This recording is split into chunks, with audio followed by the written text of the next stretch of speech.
Tops and Bottoms by Jeanette Stevens.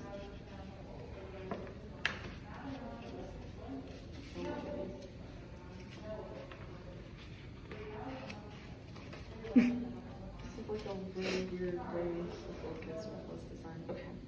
Once upon a time, there lived a very lazy bear who had lots of money and lots of land. His father had been a hard worker and a smart business bear, and he had given all of his wealth to his son. But all Bear wanted to do was sleep. Not far down the road lived a hare. Although Hare was clever, he sometimes got into trouble.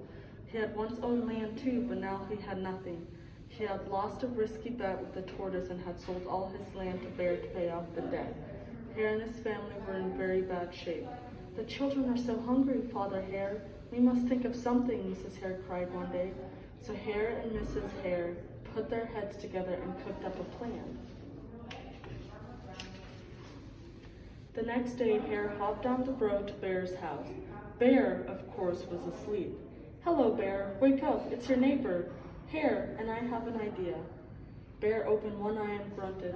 We can be business partners," Hare said. "All we need is this field right here in front of your house. I'll do the hard work of planting and harvesting, and we can split the profit right down the middle." "Yes, sir, Bear. We're in this together. I'll work and you sleep." "Huh?" said Bear. So what will it be, Bear?" asked Hare. "The top half or the bottom half? It's up to you, tops or bottom." Let's see," Bear said with a yawn. "I'll take the top half." Hare, "Right, tops." Hare smiled. "It's a done deal, Bear."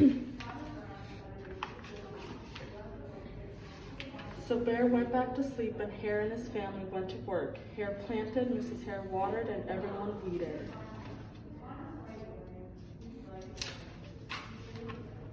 Bear slept as the crops grew.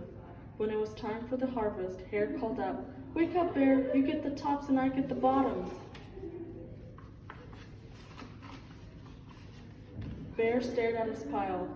Wait, I think I missed the page. Yeah.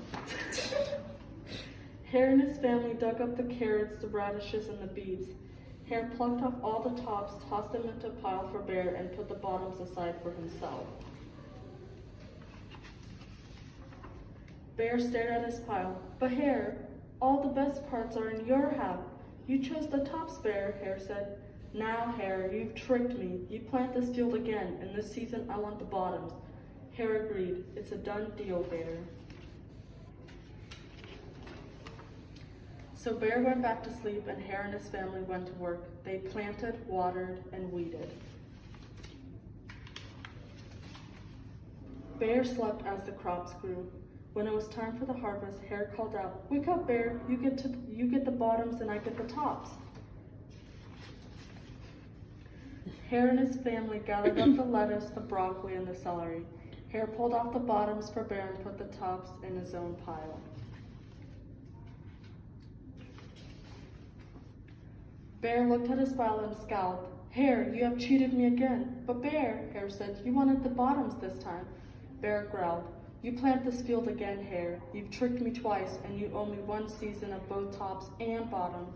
"You're right. Poor old Bear," sighed Hare. "It's only fair that you get both tops and bottoms this time. It's a done deal, Bear."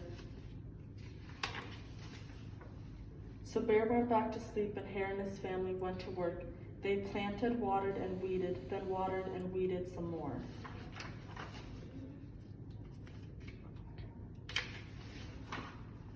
Bear slept as the crops grew. When it was time for the harvest, Hare called out, "Wake up, Bear. This time you get the tops and the bottoms." There in front of Bear's house lay a high field of corn. Hare and his family yanked up every corn stalk. Hare tucked off the roots at the bottom and the tassels at the top and put them in a pile for Bear. Then he carefully collected the ears of corn in the middle and placed them in his own pile.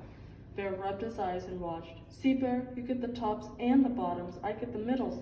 "Yes, sir, Bear. It's a done deal." By now, Bear was wide awake. "That's it, Hare," he hollered. "From now on, I'll plant my own crops and take the tops, bottoms, and middles." Hare and his family scooped up all the corn and hopped down the road toward home. Bear never again slept through a season of planting and harvesting. Hare bought back his land with the profit from the crops, and he and Mrs. Hare opened a vegetable stand. And although Hare and Bear learned to live happily as neighbors, they never became business partners again.